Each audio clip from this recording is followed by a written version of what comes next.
Okay, let's talk about some other stuff that went on.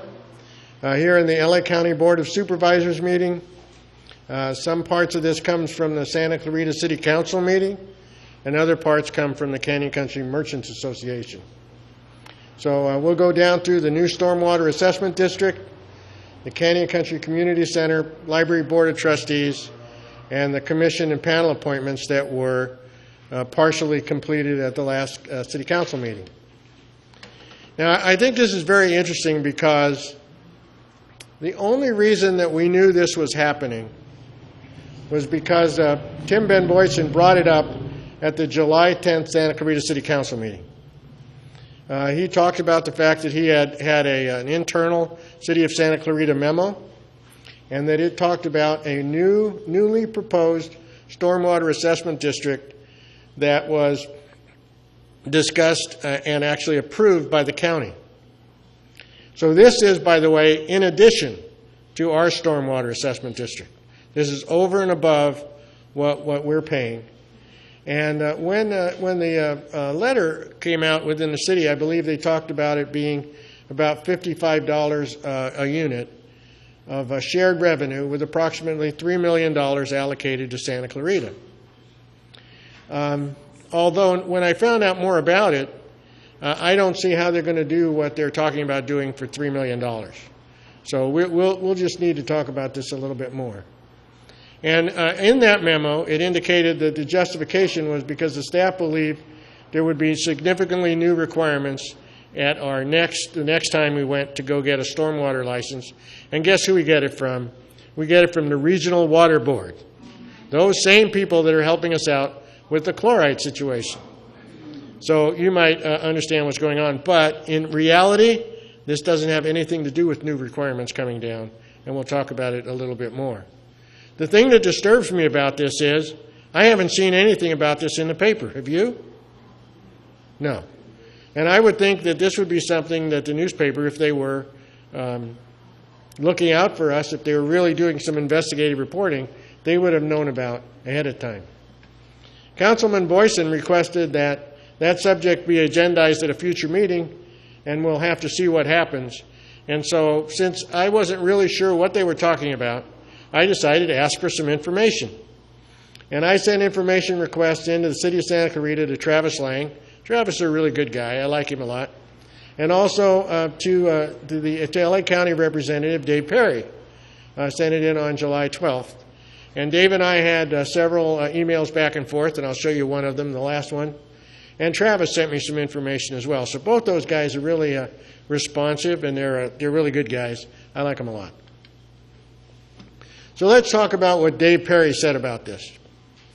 Dave Perry said the proposed fee was originally introduced at the June 6th. That would be the that would be the June 6th board meeting, and continued to July the 3rd, where it was heard and approved. So the idea that a new stormwater assessment district is being formed is already in process. You can see the statement of proceedings for the July 3rd meeting, and he gave me the link. And it's agenda item 54. Now, I don't know exactly where you don't really find those kind of links by going to the LA County website by yourself. But that's a great link because, you know, when you talk to the Board of Supervisors meetings, they're a lot longer than city council meetings. And you might try to think about when the last time you saw agenda item 54 on a city council agenda. So when you go to this link, if you go there, it tells you a little bit about this. And then in the information itself, it gives you a sublink to the video starting at agenda item 54. So you don't have to search your way through it. You can go right through and you can see it. And it's also completely transcribed. So there won't be any confusion about what was said. But what in actuality this is an assessment district to treat stormwater runoff before it is, in our case, it would be before it is placed in the river, or I guess in the situation of the city of Los Angeles, possibly in their river or wherever it's going. But one of the things that was interesting about it when you listen to it, we're going to have to find out more about this, is that this is not a new requirement being placed on us by the Regional Water Board. This is an idea from the County Board of Supervisors, that they think we should go do this ahead of getting any requirements. All right?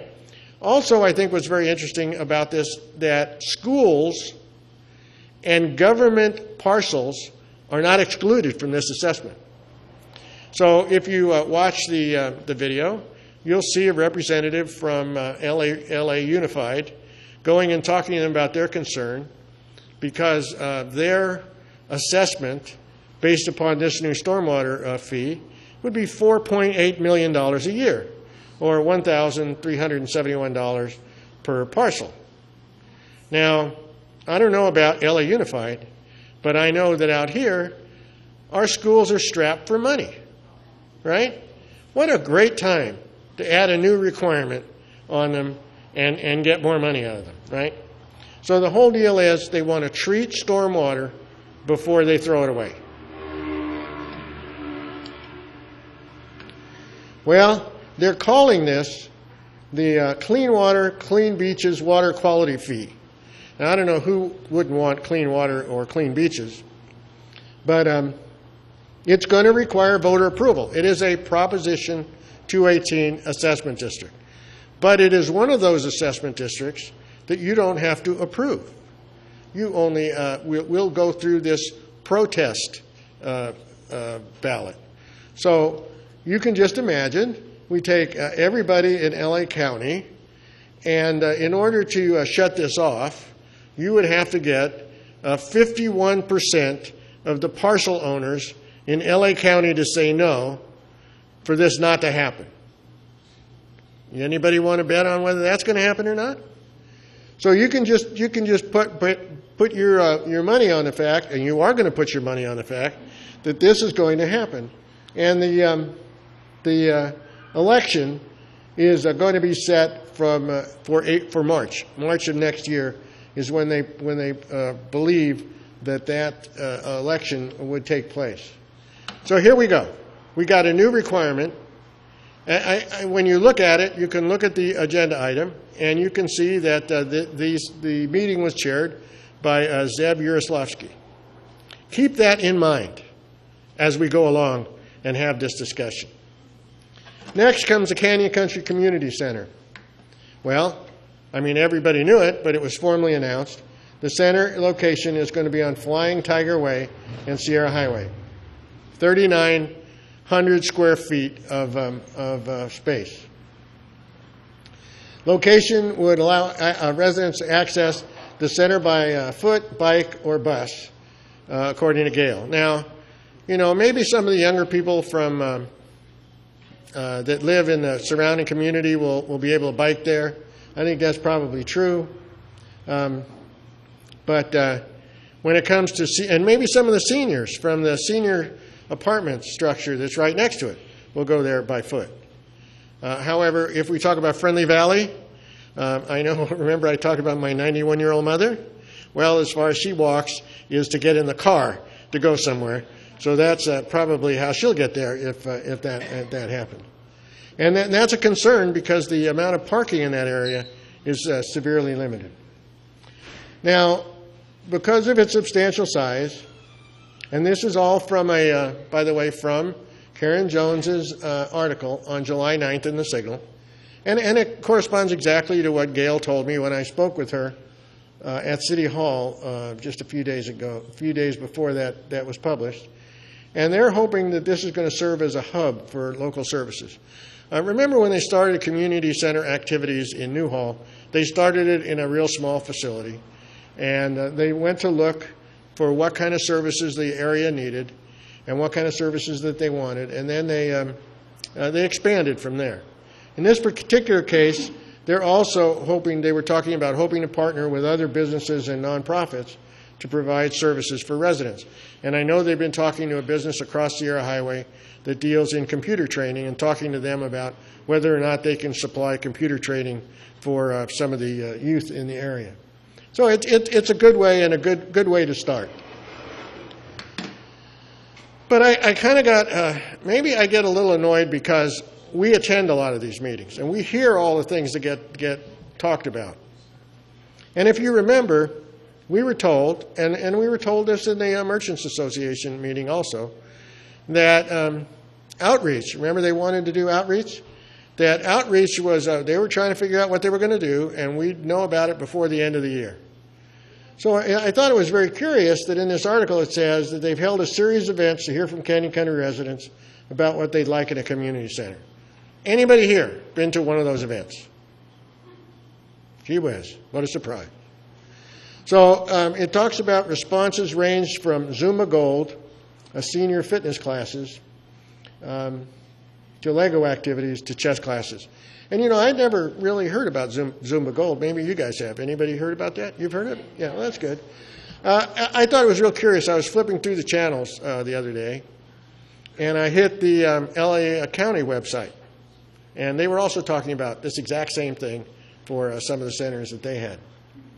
So other suggestions have included home ec, banking, home skills and computer training, homework help, intergenerational art programs, which would place seniors and youth classes together. So I'm very curious about this. I think that this is really a good deal. This is something that's really great for Canyon Country. But at the same time, I'm concerned because we've been told about outreach, and it seems like either there has been or something's going on that's behind the scenes.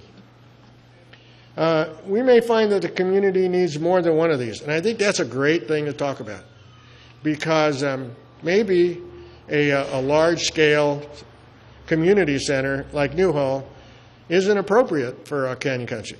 Maybe instead of having one large community center, maybe 3 or 4 of these hubs would be better. Possibly each one of them that does different things. But we really need to see what's going on, but I'm glad to see that they have an open mind. They're going to talk about what's going to happen. And the city hopes to open our center to the public in December. That's when we should start to see it. Well, at the July 10th council meeting, agenda item 4, discussed the Canyon Country Community Center. And we're going to authorize a lease agreement in the amount of $8,650 a month, $103,000 a year for the 3,900 square feet of commercial space used for the community center. That leaves, approximately, out of the $330,000 allocated, about $230,000 left to spend. But then again, here we got conflicting information because, as you remember, I brought emails back from the city that said that they were still negotiating the lease back in the middle of the year, back in April or May. And here it says lease negotiations started at the end of last year and went through January or February. And maybe I'm being too critical because we actually hear all this stuff, and maybe this is just a telephone game. But it certainly seems like the stories are a little inconsistent. Construction improvement should start within 2 weeks, yielding a certificate of occupancy in August, and the council approved it 5-0. I think that was amazing. Well, from the Signal article on July the 11th, if you've been reading the Signal, we got up and spoke and said that we thought it was a great idea, and I think it is. So this is my quote from that article. We look forward to this being a great success. We want to make sure that what actually happens is what the community wants, and we'll have to see how it plays out. But I also went farther to say that I was hoping this will be a model that we can duplicate around the city. Because it's not only Canyon Country that needs community centers. It's Saugus that needs community centers. And I'm sure that there's areas of Valencia that can use a community center. And so I'm hoping that the way this transpires will propagate other activities in other parts of the city as well. Other Santa Clarita residents voiced concerns about the amount of parking. And probably so. There isn't that great of an amount of parking there at the facility.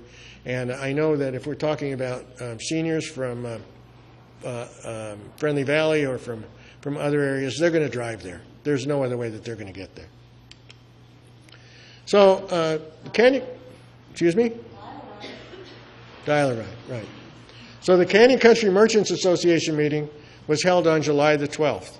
Canyon Country Merchants Association is really looking to be a great organization. And Gail Ortiz attended the meeting, which I thought was excellent, really good. She was very open, talked about what might occur. And she was talking about the outreach program, indicating that of that, I don't know whether it's of that $220,000, but $50,000 has been allocated for outreach. And the outreach is being determined by an RFP, a request for proposal, that's being generated by Tina and Gail. So we're on the next step now. This is the next step, and we're going to generate that RFP. The goal of that RFP is to develop an action plan for Canyon Country. And only one element of that is the Canyon Country Community Center. So they want to talk about what's the whole action plan for Canyon Country. This is the same outreach plan that was promised to us at the Canyon Country Merchants Association by Tina before the end of the year. And so they were telling me, or they were telling the Merchants Association, that what we would, the way they intended to do this was to conduct surveys and then establish focus groups, and then they put up a website and generate a 5 to 10 year community plan. So here we go, focus group, surveys, focus groups. It sounds familiar. It sounds like a method that they're using in other places. And one question that came from the Canyon Country Merchants Association was, will the Canyon Country Community Center have a community conference room? If you recall, when the county ran the county library system here, community conference rooms were available, and they actually were available free of charge. I used one a couple of times. And right now, the conference rooms within the Canyon Country Library is completely booked with activities from the Canyon Country Library. And we'll hear about a lot of that at our next meeting. So I think it's an appropriate thing. We should have some conference rooms or community rooms that the public can actually use as a part of this as well. I noticed then on July the 15th, you don't have to read this, it's just to prove that it was there, the bid went out for the renovations of the improvements of the 3,900 square feet.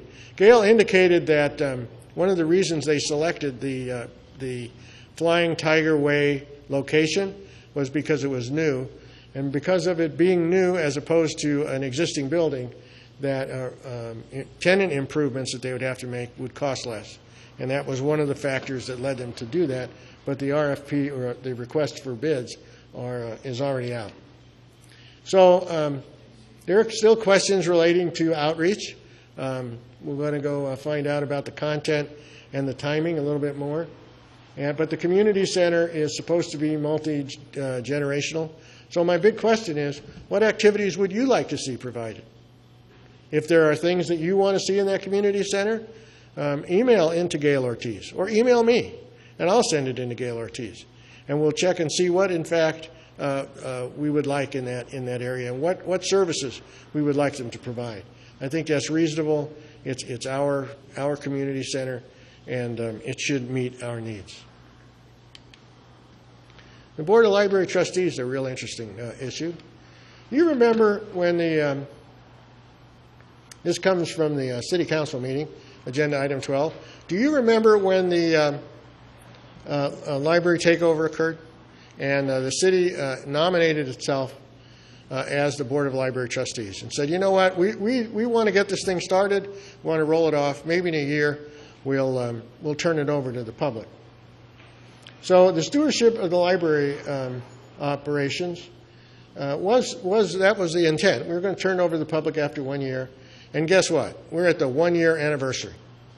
So now that we're at the 1 year anniversary of operation, the council members are now looking at this about turning over oversight or management to a citizens group of library trustees, and they're questioning, is the timing right? Has the library been going long enough? Is it now an appropriate time? And how much authority are the council members willing to give up? I should have put that in big bold letters. And how much authority are the council members willing to give up? Because that's, I think, what the big issue is. So the city attorney brought the California Educational Code, and it says trustees hold office for 3 years and are appointed on a rotating basis. Which brings me to an interesting question, because they were very concerned that if you appoint somebody for 3 years, and there wasn't a good way that they could take them off the board if they weren't meeting their expectations, they would appoint someone for 3 years and they would be stuck with them for that 3-year period. I went home and I got thinking about that, and I thought, well, we elect council people for 4 years, and we're stuck with them for 4, right? So, we're in the same boat. But the thing that I thought that was more interesting about this is I went back and I checked out Lori Ender's appointment to the Board of Library Trustees. Her appointment would have ended in the middle of 2013. Now, I don't recall at a city council meeting where I've heard Lori resigned. The fact that she wasn't elected as a council person doesn't have anything to do with her appointment onto the Board of Trustees. So I'm not sure that we're following the rules as stated to us by the attorney. But the council was very concerned because the Library Board of Trustees might make and enforce all rules, regulations, bylaws necessary for the administration, government, and protection of libraries under its management and all property belonging thereto. So they can purchase land, they could purchase goods, of course, only if they have money. And they would basically run it if, in fact, they were the Board of Trustees. So since the Library Trustees is not advisory, and it became very obvious that the council does not want to delegate that degree of authority, they could form a library commission. And that would enable the council to define the commission's role. And it just so happens that's what the county does. The county of Los Angeles, for their public libraries, has a library commission. How do I know? I stumbled across it when I was looking at agenda item 56 when they were appointing some new members. So that's exactly the same thing that they do. And it's very interesting. According to the code, you have to have a Board of Library Trustees meeting every month, right? And I think all this is very interesting because typically, they open the meeting at the council and say, this is the joint successor agency, Board of Trustees, City Council meeting, and then they go on, right? But most of the time, virtually, well, I'd say most of the time, that's fair to say, they don't talk about the libraries. So I would wonder if some smart attorney might come up and say, yeah, you say you have a meeting, but you don't ever talk about it. You don't ever take any action. So in fact, you don't have a Library Trustees meeting. So it's interesting as to when we want to and when we don't want to comply with the codes. Well, the council chose to reappoint Bob Keller and Lorraine West as to the Santa Clarita Board of Library Trustees for a 3-year term expiring June 30th. That's not correct, 2012. It's 2015. And the question would be then, and they wanted staff to do additional research into how the Board of Trustees would work or how the commission would work and come back to the council at a later date, and we'll discuss this some more. But here's the interesting question that I have, and this also accounts to Lori. So the interesting question is, what happens if Ms. West is not reelected in 2014? She's still a member of the Library Board of Trustees because she's appointed. So does she stay there? Or do you ask her to resign? Or what's the deal? But I'm waiting to see what the city attorney comes to say, because when it comes to signs, the sign ordinance, when it comes to some of these different things, we'll see what kind of a rabbit he pulls out of a hat. It was real interesting to me that he was so concerned that if you appointed someone, they would be there for 3 years, because that's what the code was. But as I recall, the appointment of mayor and the appointment of Mayor Pro Tem was supposed to occur directly after each one of the elections and the swearing in of the new council members. And they talked about all different ways that they were going to get around that, because that was not what they wanted to do. So it's interesting when they want to use the government codes to their advantage and when they just don't want to. Yes? Wasn't the concern regarding the library trustees that it would be like the Regional Water Quality Board, that it would be appointed and not answerable to Well, the agency? that's what they said. But the Regional Water Board is answerable to the governor, as the Library Board of Trustees would be answerable to the City Council. It is not true that the Regional Water Board is not accountable to anybody. That is absolutely not true. Our LA County Water Board is accountable to the Regional Water Board, and the Regional Water Board is accountable to the governor, and the governor then can reappoint anybody he wants. So no, they're not accountable to anybody. And again, you know, you appoint someone for a period of time. We elect somebody for a period of time. We're pretty much stuck with them for that amount of time. I don't see much different. Santa Clarita Commissioners and Panelists. Okay, well, that was agenda item 11, nominations and appointment of commissioners and panel members. Councilmember West nominated Susan Orloff, someone she had never met, never interviewed, but liked the way the paper was written. Councilmember Keller nominated his existing commissioners and panelists. Councilmember Boyson nominated Diane Troutman to the Planning Commission and Jim Farley to the Financial Accountability Panel, and they were approved. Councilmember Tim Boyson then nominated Val Thomas to the Arts Commission, and the fun began. So at first, they went through and they had a vote. We've always talked about this 2-2 tie stuff, right?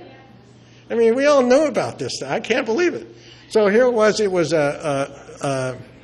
Lorraine decided that she would abstain. So the vote came out 2-2. And it was like deja vu all over again. Someone says, 2-2 tie, what does that mean? And the city attorney said, well, according to the resolution you passed last time, if it is a 2-2 tie and the person abstains for reasons other than conflict of interest, that person is deemed to have acquiesced to the motion, and it passes. Oh, my God. You know, Lorraine then immediately wants to change her vote. Okay? I went back through. They had a vote for reconsideration. She voted no, and they denied that application. Then I was nominated to the Park Commission, and my nomination died for a lack of a second. There you go. So after that, there was a long discussion of what's going to happen, and questions about what the process was, where our city attorney just happened to have a 1991 resolution handy, as if he knew this was coming, and opened it up and explained that this then Mr. Boyson would have to wait until the next council meeting to go and make some nominations. So we'll wait. We'll see what happens, and we'll see what happens the next council meeting. Now, I want to tell you exactly what I said. Okay. Actually, as soon as the meeting was over, the K-Hits reporter stuck a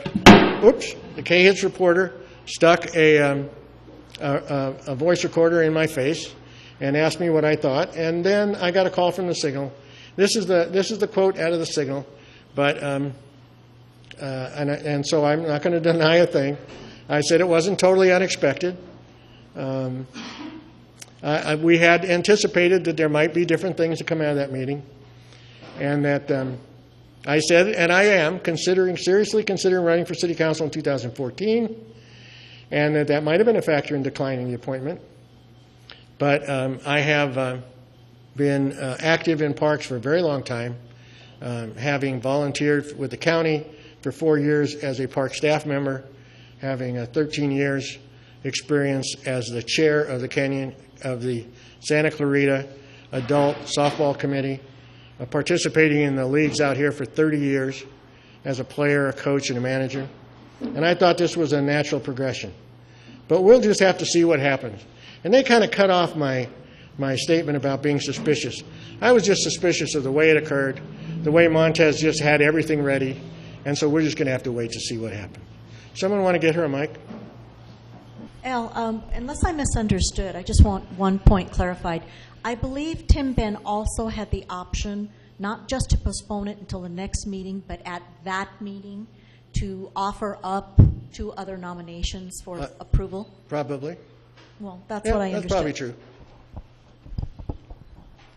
By the way, the council is on hiatus, and this will be continued at the first council meeting that will occur in August, which is, I don't know, be the 28th. I also have it on good authority that they're also going to bring up the council compensation. So if anybody really isn't doing anything on the 28th and wants to see a showstopper meeting, show up then.